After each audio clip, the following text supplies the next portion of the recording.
एकनाथी भागवत अध्याय 23 श्लोक क्रमांक 27 आणि ओवी क्रमांक 28-29. स्त्री पुत्र काम भोगादिक तेने देहासी द्यावे सुख, तो देहोची मरणोमुख नित्यांतक लागला. स्त्री पुत्र काम भोगादिक तेने देहाशी द्यावे सुख, म्हणजे आपल्याला देहाकडून सुख मिळतो. ज्या देहाकडून आपल्याला सुख मिळतो तो देहच कसा आहे, मरणोमुख, म्हणजे मरणाकडे, मरणाच्या दिशेला चाललेला आहे. त्या देहालाच मरण आहे आणि त्या देहाने केलेली कर्म जीवाला भोगावं लागतात. देह गेला पण त्या देहाकडून जीवाने भोगलेली कर्म त्या जीवाला काय करावं लागतो, भोगावी लागतात हो. म्हणून आधी कर्माचा प्रसंग, कर्म केले पाहिजे सांग. कर्माचा प्रसंग आहे. प्रत्येक माणसाला कर्मानुसार देह मिळालेला आहे आणि कर्मच माणसाला, आपले चांगले कर्मच माणसाला काय करतात, सद्गतीला घेऊन जातात आणि वाईट कर्म अधोगतीला घेऊन जातात. जगामध्ये कितीतरी लोकसंख्या असेल, या संपूर्ण लोकसंख्येमध्ये करोडो लोकसंख्या असतील प्रत्येक जगाची, पण प्रत्येक माणसाला देह मिळालेला आहे तो चांगले कर्म करण्यासाठी मिळालेला आहे. कारण चांगले कर्म केले तर ह्याच देहामध्ये आपल्याला भगवंताची प्राप्ती आहे आणि वाईट कर्म झाले आपल्याकडनं तर आपल्याला परत परत परत परत ह्या जन्म मृत्यूच्या चक्रामध्ये माणसाला अडकवावा लागतो. आणि म्हणून काय लिहिले ते, तो देहोची मरणोमुख, त्या देहालाच मरण आहे की जो देह भोगतो विषय सुख, आणि विषय सुख भोगून झाल्यानंतर जे शास्त्राप्रमाणे लिहिलेले आहेत भोग ते आपण भोगले तर आपल्याला त्रास होत नाही. पण शास्त्राच्या बाह्य जाऊन आपण जर एखादे कर्म केले तर आपल्याला त्याचं भोगावं लागतं. त्या कर्माचं बिल आपल्याला अनेक जन्मामध्ये भोगावं लागतो. आणि म्हणून कर्म कसे आहेत तर कर्माचे 3 प्रकार सांगितले आहेत. एक संचित कर्म, एक क्रियामान कर्म आणि एक प्रारब्ध कर्म. या सगळ्या तीन कर्मावर आपलं संपूर्ण जीवन आहे. देवाने आपल्याला ह्या 3 कर्माच्या व्यतिरिक्त 4था कर्म नाही सांगितला. या 3ही कर्मातून आपल्याला सुख दुःख भोगावे लागतात प्रत्येक माणसाला.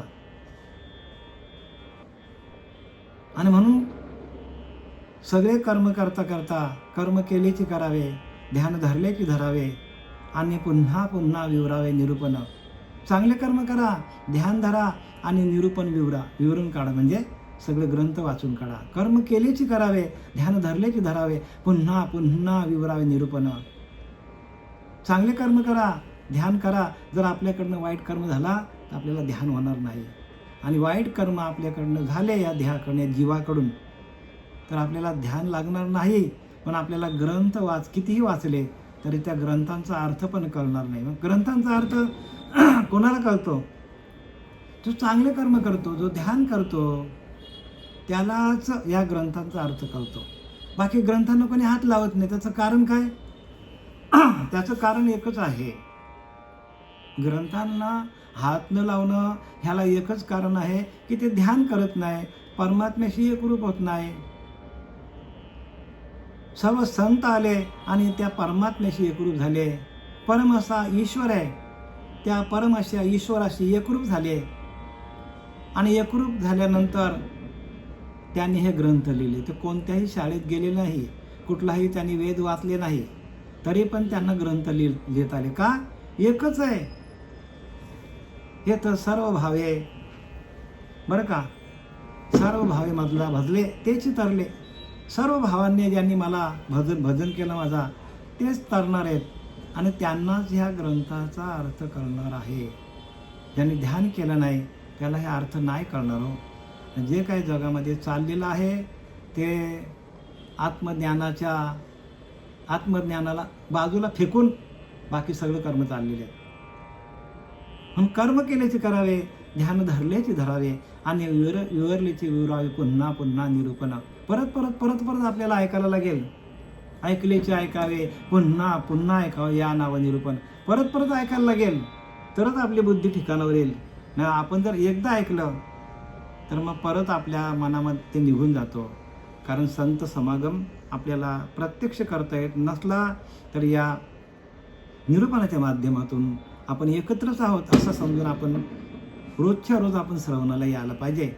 जे जे अतिक्रमे घडी ते ते काल बसाया तोडी, तेच कोण भोगाची गोडी, धन कामे वेळी सज्ञाने केले. बघा, पैशाच्या लोभाने सज्ञानी माणसाला वेडी केल्यात. जे ब्राह्मण आहेत त्यांना पण पैशाने काय करून टाकलंय, पैशाने अडकून टाकलेलं आहे. पैशाने चांगली चांगली माणसं अडकलेली आहेत या पैशाच्या मोहामध्ये. प्रत्येक माणूस पैशाच्या मोहामध्ये अडकलाय. आणि नाथबाबा सांगतात अर्थ सर्वांगी अनर्थभूत. बघा, अर्थच काय करतो, पैसाच काय करतो, सर्व अंगाने माणसाला अनर्थ करावा लागतो. अर्थ सर्वांगे अनर्थभूत, हे माझे वचन त्रिसत्य, तिन्ही काळामध्ये माझं वचन सत्य आहे. पृथ्वी माझे जे जे अनर्थ ते ते अर्थात उपजती. पृथ्वी म्हणजे या भूतलावर जे जे अनर्थ घडतात, पृथ्वी माझे जे जे अनर्थ तेथे अर्थात उपजती. म्हणजे पैसा जवळ आला की माणसाला नको त्या उचापती सुटतात.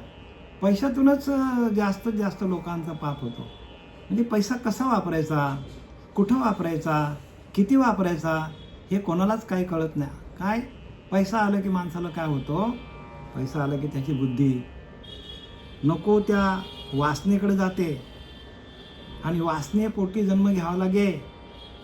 वासना आली की जन्म परत परत या घ्यावा लागतो. म्हणून इथं लिहिलंय की पैसा काय करतो, असत्याची गोडी अर्थेसी. बघा, असत्याची गोडी अर्थेसी. अर्थ आला की माणूस असत्य म्हणजे खोट्या मार्गाला जातो, नको ते धंदे करतो.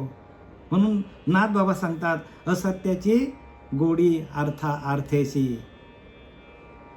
अर्थ म्हणजे पैसा. पैसा आला की माणूस खोट्या मार्गाला लागतो.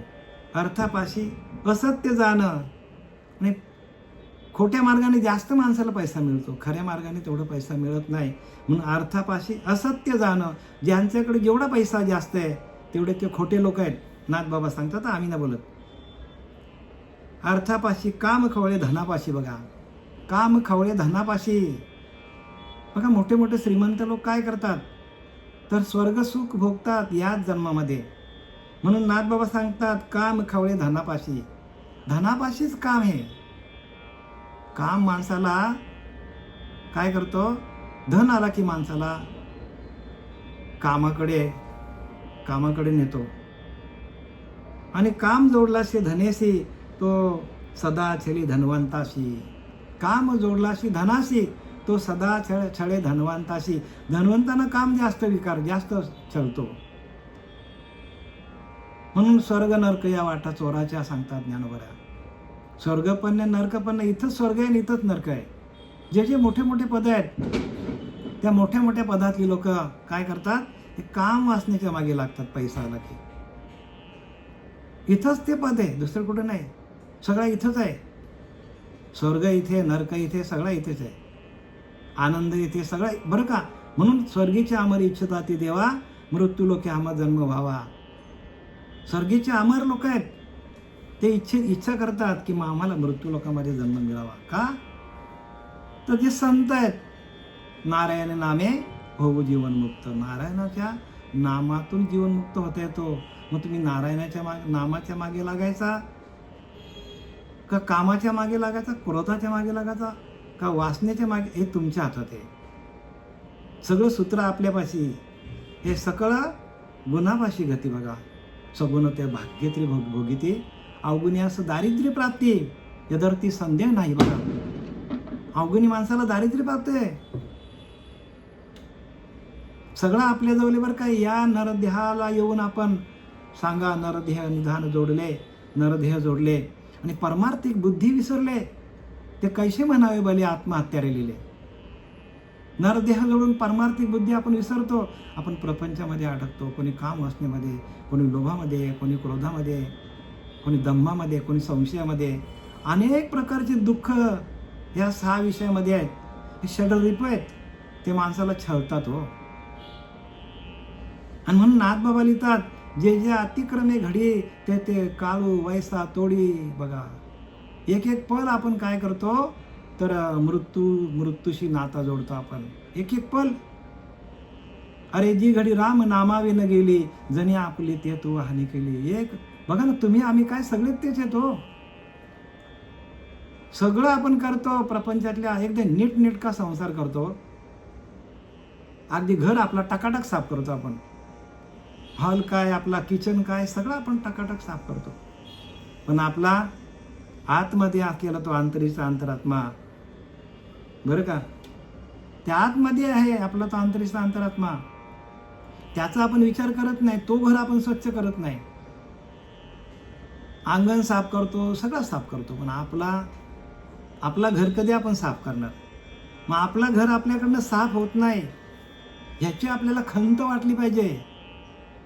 अहो, घरामध्ये कितीही कचरा काढला तरी परत तो घरामध्ये येतो. किती वेळा कचरा काढा, दिवसातनं 2 वेळा काढा, तरी पण आपण काय करतो, परत घरात कचरा येतो. तसा हा आपला घर आहे. सांगा, नरदेह जोडले आणि परमार्थिक बुद्धी विसरले, कैसे म्हणावे भले. आपला नरदेह जोडलाय, आपण परमार्थ करत नाही, त्या भगवंताचं नामस्मरण करत नाही. त्या नामस्मरणातून आपलं घर स्वच्छ होणार आहे, पण आपलं घर आपण स्वच्छ करतच नाही हो. सगळं करतो पण आपण नामस्मरण करत नाही. प्रत्येक क्षणाला नामस्मरण घेता यायला पाहिजे, प्रत्येक क्षणाला, बरं का.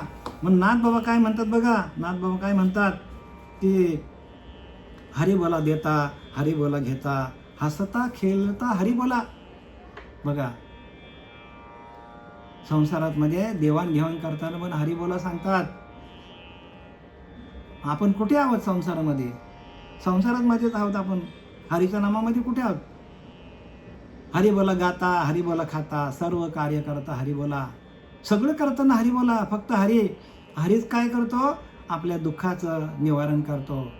हरीच हरतो, दुःखाचं निवारण करतो. हरी हा शब्दच हरण करणारा आहे. प्रत्येकाचं ताप दुःख कष्ट हरण करणारा हरी. म्हणून हरी हरी हरी हरी मंत्र हा सोपा. म्हणती जे वाचा तया मोक्ष. मोक्षच आहे हो. आपल्याला प्रत्येकाला मोक्ष आहे, पण आपल्या मुखातून हरी येत नाही. हरी बोला एकांती, हरी बोला लोकांती, देह त्यागा अंती हरी बोला. बघा, एकांतामध्ये जाऊन हरी बोला, लोकांमध्ये असताना हरी बोला. आणि आपण जर एकांतामध्ये हरी बोललो नाही, लोकांतामध्ये हरी बोललो नाही, तर देह त्यागा अंती हरी कसं काय बोलता येणार आपल्याला? सगळं काय हरीचं आहे. ते नाथबाबांचं, बरं का, हे नाथबाबांचं आहे. हरी बोला भांडता, हरी बोला कांडता, उठता बैसता हरी बोला. सगळं काय करता हरी बोला. हरी बोला जनी, हरी बोला वैजनी, एका जनार्दनी हरी बोला. हरी शिवाय दुसरं काय नाही. पण आपल्या मुखातून हरी नाही मुखाशी हरी मुढा. आपल्या मुखामध्ये हरीच येत नाही. आणि तो हरी येण्यासाठी संपूर्ण शास्त्र लिहिलेले आहेत. पण आपण प्रत्येक माणूस, स्त्रिया असो पुरुष असो, त्या प्रपंचामध्येच अडकला आहे. तिथं हरी बोलताच येत नाही. सगळं करा ना तुम्ही, सगळं करा. धंदा करा, मुलाबालांना सुखी ठेवा, बायकोला सुखी ठेवा, नवऱ्याला सुखी ठेवा, सगळं काय सेवा करा मुलाबालांची. पण हरी बोला ना. पण हरीच बोलता येत नाही ना. तो म्हणूनच तर आपण जो हा तुमच्याकडे समोर मांडलेला, तुमच्या समोर हा निरूपण, हा कशासाठी आहे? प्रत्येकाने या, त्याच्याशिवाय होणार नाही बरं का. म्हणून सरिता कारण आहे संगती साधूची. भावे भक्ती हरीची भेटी त्याने. भाव आणि भक्ती तुमच्यामध्ये निर्माण कधी होईल? तर साधूची संगती धरली तर. साधूच तुम्हाला ओळखता येत नाही. श्रीपाद बाबा, रामदास बाबा, नारायण बाबा, नाना बाबा, पांडुरंग दिवेकर बाबा, ह्या सगळ्यांच्या कृपा आशीर्वादाने, गजानन महाराज आपले, शरद बाबा, सगळ्यांच्या कृपा आशीर्वादाने हे जे निरूपण तुम्हाला आम्ही सांगतो. मला शरद बाबा भेटल्यावर रोज म्हणतात, मला कुठेतरी ध्यानाला जागा बघा, कुठेतरी निरूपण चालू करा. हे निरूपण चालूच आहे म्हटलं आमचं. त्यांची मेहनत फुकट घालू नका तुम्ही, कारण त्यांनी तुम्हाला खूप कष्ट केलेत आणि कष्टाने ते मिळवलेलं आहे आणि ते आपल्याला सहज दिलेलं आहे. तर आपल्याला सहज त्याची काय होते, सहज आपल्याला मिळाले आहे, तर त्याचे आपण त्याचे हे ठेवायला पाहिजे. आपल्याला सर्पमुखी दरदूर जाता, बघा तर ही अशी अवस्था आहे. बघा आपण हरी जर बोललो नाही तर अशी प्रत्येक जीवाची अवस्था होणार आहे बरं का. जीवाची अवस्था, त्या देहामध्ये बसलेला तो जीव आहे आणि तोच आपला अंतरीचा अंतरात्मा आहे. आणि ते जीवाचं आणि शिवाचं ऐक्य करण्यासाठी संपूर्ण वाङ्मय लिहिले आहे, संपूर्ण ग्रंथ लिहिलेले आहेत, पण ते आपल्या ध्यानात येत नाही ना. प्रत्येकाने ध्यानात घ्या. सर्पमुखी दरदूर जाता, तो दरदूर होय माशा खाता. तशी आपली अवस्था झालेली आहे हो. सर्पाच्या मुखामध्ये अर्धा तोंडात गेले सर्पाच्या बेडूक, आणि तरी पण तो माशी धरतो. तसं आपण सगळं काळाच्या मुखात चाललोय. कोणी 30 वर्ष, कोणी 40 वर्ष, कोणी 50 वर्ष, कोणी 60 वर्ष, कोणी 70 वर्ष, कोणी 75 वर्ष, तरी पण आपला लोभ सुटत नाही. आपण काय केलंय, प्रपंचाला धरून चाललोय. धरू नाही का, धरा, पण नामस्मरण करा. कारण पहिली घडी नव्या आपली वैसा तरी निघून गेली. देह पडताच ठेवली आहे नीच योनी. खालच्या योनीला जावं लागेल. कुत्रा, मांजर, बकरा काय असेल ते. म्हणून प्रत्येकाने सावध व्हा. सावध हो बाप्पा, काल लागलाय मापा. एक आपल्याला तेने न सुटे सर्पगरा असता, जाणता तोता जयापरी. तरी पण तो सर्पाच्या तोंडून सुटणार आहे का काल? तसा आपल्याला, जसा आपल्याकडे त्या सापाच्या तोंडात गेलेला बेडूक तो माशी पकडतो. माशी जरी खाल्ली तरी जाणार कुठे आहे, तो सर्पाच्या तोंडात जाणार आहे. तर आपण कितीही पैसा कमवला, कितीही संसार मोठा केला, तरी आपण जाणार कुठे आहोत? आपण काळाच्या तोंडात जाणार आहोत. हे काळ नालाच्या तोंडी घातली लोण्याची उंडी, माशी पंख पाखुडी तव हे सरे. माशी जेवढं पंख फडफवते एकदा, तेवढ्या वेळात आपण निघून जातो. आपला हा देह निघून जातो. एवढ्या कमी वेळात आपला देह निघून जातो. आणि आपण आहे कोणत्या भ्रमात? भ्रम टाकून द्या आणि मागे लागा. भगवंताच्या कीर्तनाच्या मागे लागा, नामस्मरणाच्या मागे लागा. जाणता तोता जयापरी, तेवे नाना भोग मेळे, देहीचा मृत्यू मागे न टळे. हे जाणून आंधळे, धन कामे झाले सज्ञाने. बघा विद्वान लोक पण धनाच्याच मागे आहेत. धनाच्याच मागे प्रत्येक माणूस पडलेला. विद्वान, शास्त्र पंडित वाचणारे, ब्राह्मण सगळे धनाच्या मागे लागल्यात. तेवे नाना भोग मिळे. अनेक प्रकारचे भोग घ्यायला माणूस बघतो. पैसा आला की सगळा भोग आहे ना. पैसा आला की मान आहे, सगळं आहे, सन्मान आहे. भोग, कुठलाही भोग घेता येतो माणसाला. ह्या देशात नाही तर परदेशात जाऊन भोग घेता येतो. डोळ्याने नको ते बघता येतो आपल्याला. पैसा आला की भगवंताचं मुख आपल्याला डोळ्याने बघायचं असेल तर आपल्याला हरिनाम घ्यावं लागेल. पैसा आला तर पैशाने आपल्याला हरीचं मुख दिसणार नाही.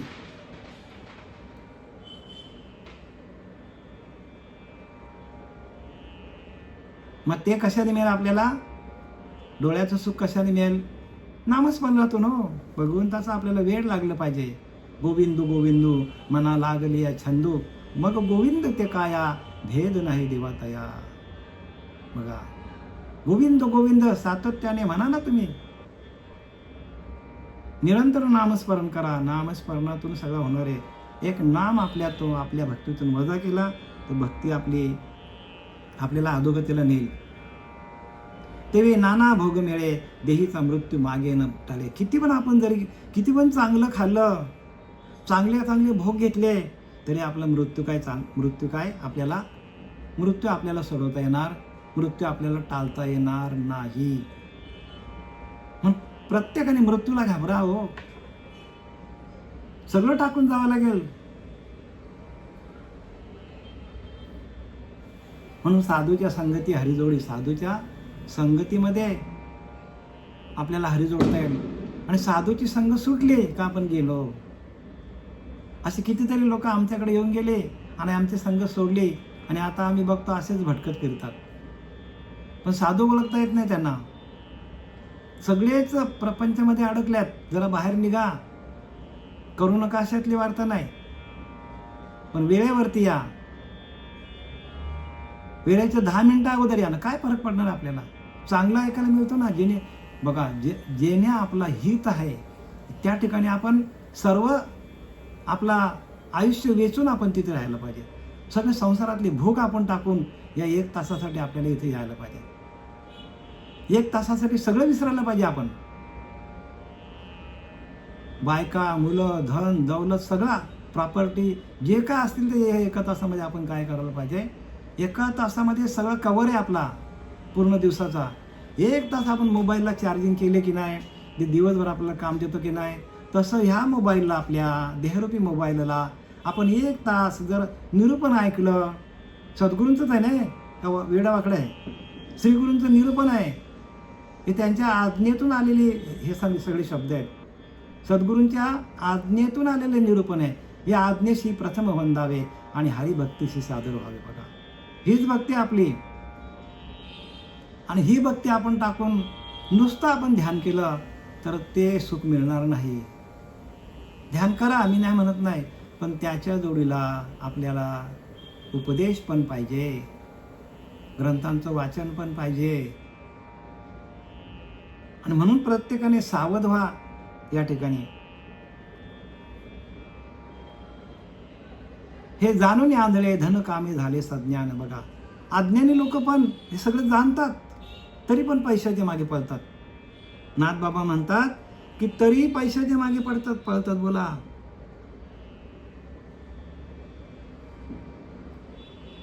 मग आता ह्या लोकांना काय करणार सांगा. ह्या लोकांना काय सांगणार. कोणाला आपण अक्कल शिकवणार याच्यामध्ये. म्हणून श्रीगुरूंच्या वचनावर विश्वास ठेवा. श्री गुरु व सद्गुरु वचन हृदय धरी तोची मोक्षाचा अधिकारी. श्रवण मनन केलेच करी आते आदर. बघा, श्रवणाचं मनन व्हायला पाहिजे. नुसतं श्रवण करून फायदा नाही. सद्गुरु वचन हृदय धरी. सद्गुरूने दिलेलं वचन हृदयामध्ये धरा. तोच मोक्षाचा अधिकारी. मोक्षाचा अधिकारी तोच आहे. सद्गुरु वचनावर ज्याने विश्वास ठेवला तोच मोक्षाचा अधिकारी आहे. पण श्रवण मनन केलेच करी. श्रवणाचं मनन व्हायला पाहिजे. आदराने करायला पाहिजे. नुसतं आपलं केलं, ऐकलं आणि दिलं टाकून बाजूला, तसं नाही चालत बरं का. जे काय आपण निरूपण ऐकतो त्याचा पुरेपूर आपण लगेच ताबडतोब आपला स्वयंपाक झाला, सगळं झाला की लगेच 10 वाजले की सगळं जेवण झालं की लगेच आपण काय करायला पाहिजे, विवरण करायला पाहिजे. हो, आज सद्गुरू कृपेने आपल्याला काय ऐकायला मिळालं ते ऐका. मी तुम्हाला लगेच पाठवतो की नाही व्हिडिओ, लगेच पाठवतो. ते ऐका, व्हिडिओच ऐका, ग्रंथ वाचा, पाठांतर करा, मनन करा. मनन सगळ्यात महत्वाचं आहे. आपण जर मनन केलं नाही, पाठांतर केलं नाही, पाठ केल्यानंतर आपल्या चित्तामध्ये ते घट्ट बसतो बरं का, निघत नाही. आणि आपण नुसतं वाचन केला तर आपल्या चित्तातून ते निघून जातो. म्हणून प्रत्येकाने काय करायला पाहिजे, आपलं चित्त शुद्ध करा. चित्त शुद्ध कशाने होतो? पाठांतराने होतो, मननातून होतो. चित्त शुद्ध तरी शत्रू मित्र होती, व्याघ्रणे खाती सर्पतया. चित्त शुद्ध करा. चित्त शुद्ध झालं की येऊन गोपाल हृदय वसे. आपल्या हृदयामध्ये येऊन भगवंत बसतो. पण चित्त शुद्धीचं एकच साधन आहे, ते म्हणजे मनन व्हायला पाहिजे. श्रवणाचं मनन व्हायला पाहिजे आणि पाठांतर व्हायला पाहिजे. हे जाणून आंधळे धनकामे झाले सज्ञान. धनाच्या मागे लागून, काम वासनेच्या लागून सज्ञानी लोक पण काय झाले, विद्वान लोक पण काय झाले, तर भ्रष्ट झाले. स्वये करता तोची मरण धर्म, त्याशी कोण निववी भोग काम. हा केवळ मायेचा भ्रम, भ्रमले परम महासिद्ध. बघा, मोठे मोठे सिद्ध लोक पण स्वये करता तोची मरण धर्म, म्हणजे ह्या देहाला मरण आहे. स्वये करता, स्वतः देहधारी जर असला तर त्याला काय, त्याला पण मरण धर्म आहे. आणि त्याशी कोण निववी कोण काम, त्याशी कोण निववी काम भोग काम. या देहाचे भोग शांत कोण करणार? निववी भोग काम, काम भोग कोण कमी करणार? हा केवळ मायेचा भ्रम, मायेचा भ्रम झालेला आहे. मायेकडे भ्रमले परम महासिद्ध. मोठे मोठे लोक पण काय झालेले आहेत? अधपतन झालेले आहेत या कामामुळे, या पैशामुळे. मग तिथे आपली काय कथा हो? मोठे मोठे सिद्ध लोक पण या पैशाच्या मागे लागून भ्रष्ट झालेले आहेत. मग तिथे आपली काय कथा?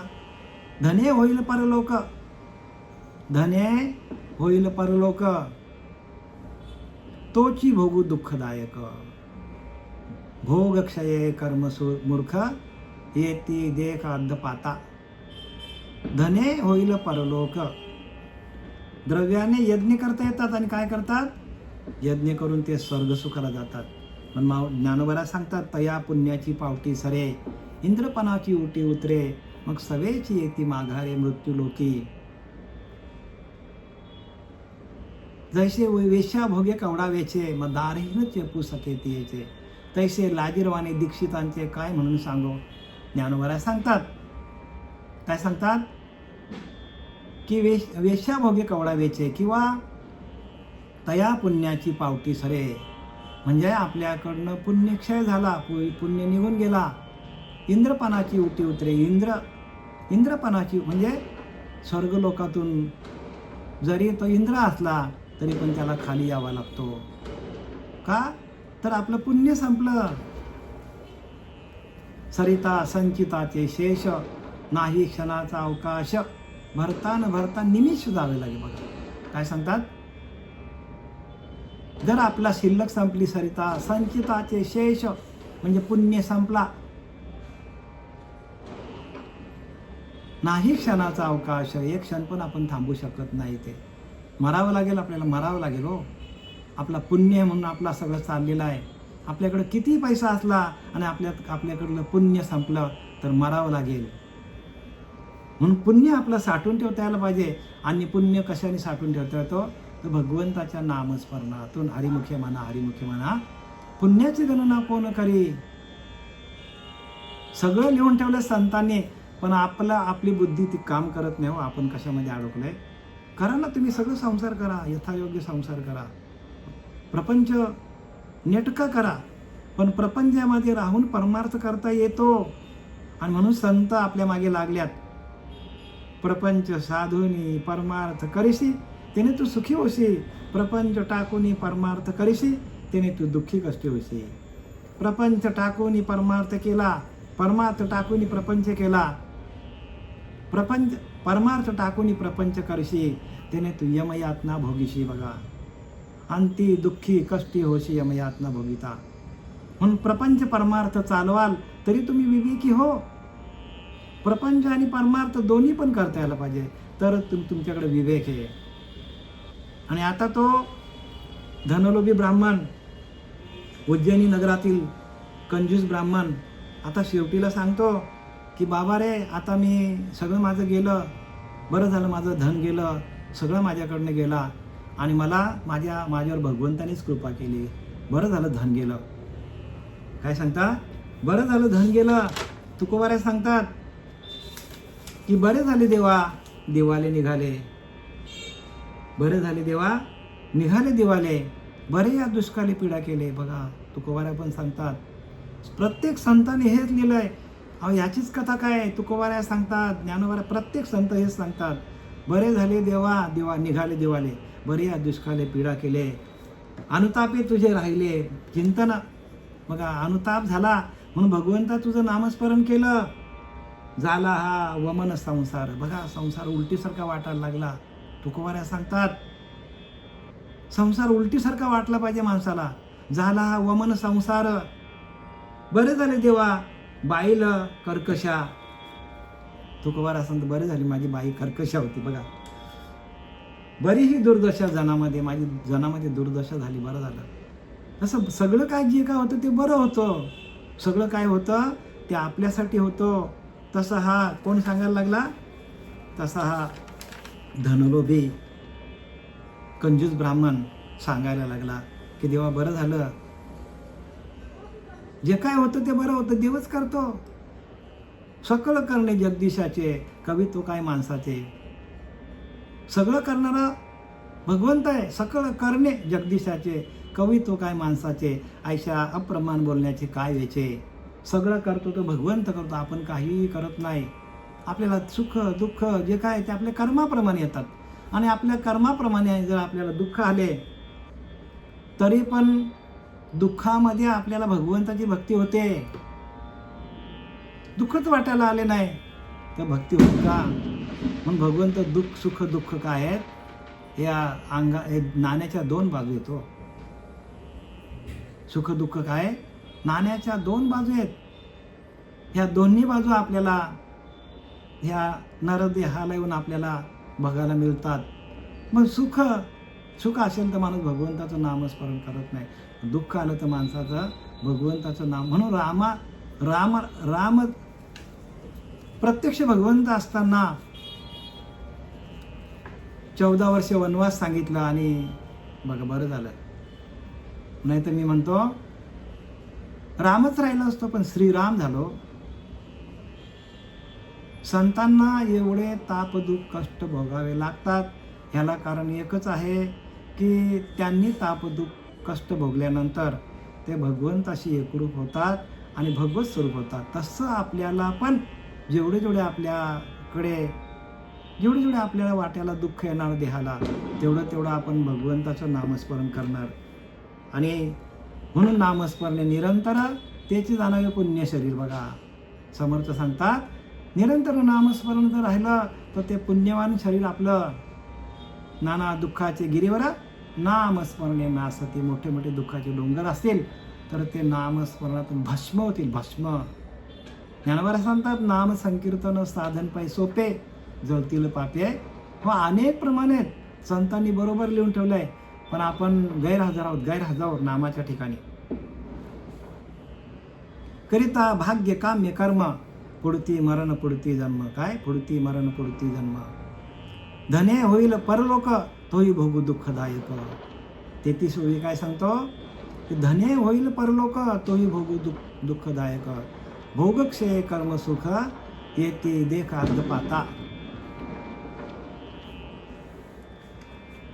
द्रव्याने यज्ञ करता येतात बघा, पण स्वर्गभोग मिळण्याची आशा असते. म्हणून काय, पण स्वर्गातील सुख दुःख दुःखदायक असते. हो, स्वर्गामध्ये सुख असतं ते दुःख, कारण परत तुम्हाला सांगितलं, परत खाली यावं लागतं, कारण तेही सुख संपणार आहे. आपण अधोगतीत जाणार आहोत ही भावना मनात दुःख निर्माण करीत असते. म्हणजे स्वर्गामध्ये पण भावना असते की आपण सगळी पापच करतो आणि आपल्याला अधोगतीला जावं हे माहीत असतो. आणि म्हणून करिता भाग्य काम्य कर्म, ऐहिक भोग उत्तम मिळावे म्हणून उत्तम कर्मे केली तर पुनर्जन्म मिळते. करिता भोग्य काम्य कर्म, पुढती मरण पुढती जन्म. भोग्य कर्म केला तर आपल्याला सुख दुःख भोगावे लागतात आणि आपल्याला जन्म मरणाच्या पुढती मरण पुढती जन्म आणि मरणाच्या आपल्याला फेऱ्यात जावं लागतं. भोगणे पडे अविश्राम, हे दुःख परम धन कामा. आणि आपल्याला परम दुःख भोगायला लागतो. हे सगळं काम कोणाचं आहे? धनाचंच काम आहे. म्हणजे पैशाचीच काम. पैसाच माणसाला काय करतो? वेडेवाकडे धंदे करून सुख दुःख आपल्या वाट्याला आणतो आणि आपल्याला परत जन्म मरणाच्या पुनरपी जननम पुनरपी मरणम पुनरपी जननी जठरी शयनम या दुःखामध्ये आपल्याला अडकवतो, या चक्रामध्ये अडकवतो. सगळा चक्रामध्ये अडकवणारा, आपल्याला चक्रावून सोडणारा प्रत्येकाला कामच आहे. काम, क्रोध, लोभ हे 3 दारं कसली आहेत? तर नरकाची आहेत. आणि ही नरकाची दारं आपल्याला जर चुकवायची असतील तर ह्याच देहामध्ये आपल्याला ठाईच बैसुनी करा एकचित्त, आवडे अनंत आळवावा. बघा, ठाईच एका जागेवर बसा आणि आपलं चित्त एकाग्र करा. 1 तास आपण मोबाईलला चार्जिंग लावली तर दिवसभर काम देतो. 1 तास आपण सकाळी उठून आपण भजन केलं, भगवंताचं नामस्मरण केलं तर आपल्याला दिवसभर हा मोबाईल म्हणजे ही आपला देह. आपण काय करतो? मोबाईलच्या त्या बुडाला आपण काय करतो? बॅटरी लावतो. तसं आपलं मूलाधार ते ब्रह्मरंध्र इथपर्यंत आपली चार्जिंग करा. जसं आपण त्या मोबाईलला काय करतो, त्या बुडाला आपण ती पिन लावतो आणि आपण काय करतो, बटन ऑन करतो, तसं आपल्या मुळाधाराला पिन लावा हरिनामाची आणि ब्रह्मरंध्रापर्यंत जा. दिवसभर चार्जिंग राहील तुम्हाला. जर ही चार्जिंग आपण लावली नाही ना, जसं मोबाईल आपल्याला कामा येत नाही, तसं हा देह आपल्याला कामाच येणार नाही. हो, हा निष्काम आहे बरं का, निकामी आहे, निष्काम नाही, निकामी आहे. हा नरदेहाचं निकामी आहे. पण ह्याला आपण जर चार्जिंग केलं श्रीगुरूंच्या आज्ञेप्रमाणे, तर हा आपल्याला मोबाईलसारखा काम देईल. जर आपण याला चार्जिंगच केलं नाही सकाळी, आणि नुसतं चार्जिंग नाही बरं का, चार्जिंग केल्यानंतर आपण ती बॅटरी, आपला मोबाईल चार्ज होतो.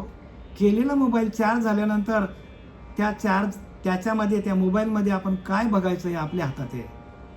कोणी कोणी लोक काय करतात, त्या मोबाईलमध्ये नको ते धंदे करतात, नको ते वाईट वाईट बघतात, वाईट वाईट बघतात, आणि मग त्यांची बुद्धी तशीच होते. पण आपण लोक, आपण संत आहोत, आपण काय करतो, भजन कीर्तन प्रवचन हे सगळं आपण त्याच्यामध्ये ऐकतो. म्हणजे आपल्यासाठी तो चांगला आहे.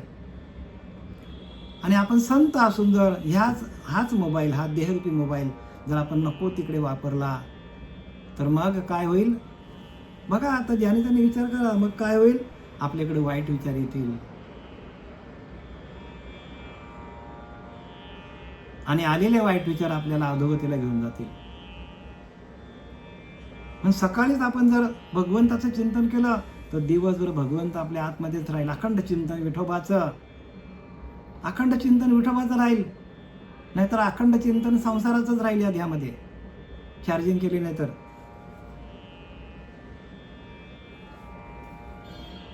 आता पुढं काय सांगतात बघा, करिता भोग्य काम्य कर्म पुढती मरण पुढती जन्म. बघा, भोग्य काम केला तर जन्म मरणाच्या चक्रात जावं लागेल.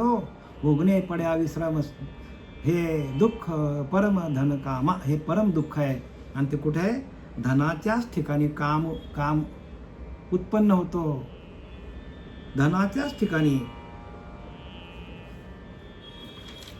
बघा, जिथं अर्थ अनर्थकारी, हा धन काय करतो, जिवंतपणीमध्ये असताना अर्थ म्हणजे पैसा, जिथा अर्थ अनर्थ खरी, आणि मेल्याने नरकाद्वारी, आणि मेल्यावर आपल्याला नरकाच्या दारात नेतो.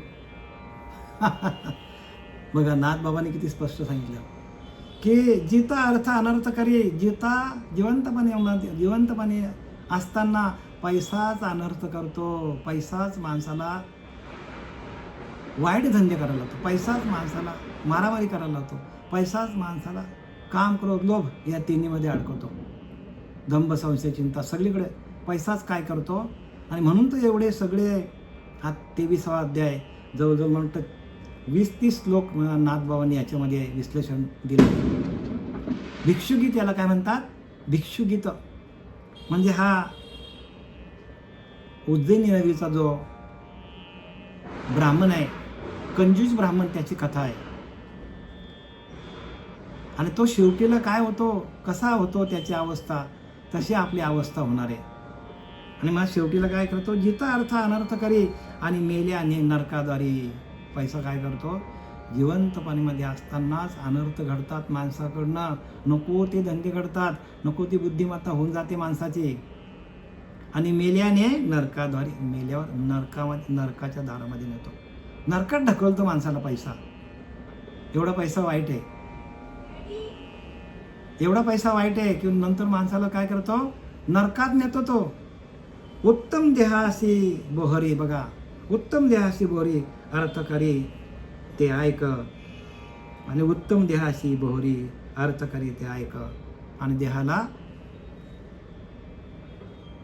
अशी ही पैशाची सगळी एकंदरीत नाथबाबांनी मांडलेलं आहे सर्व. आणि म्हणून प्रत्येक माणसाने पैसा जरी किती आला तरी आपण भगवंताचं नामस्मरण विसरायला नाही पाहिजे.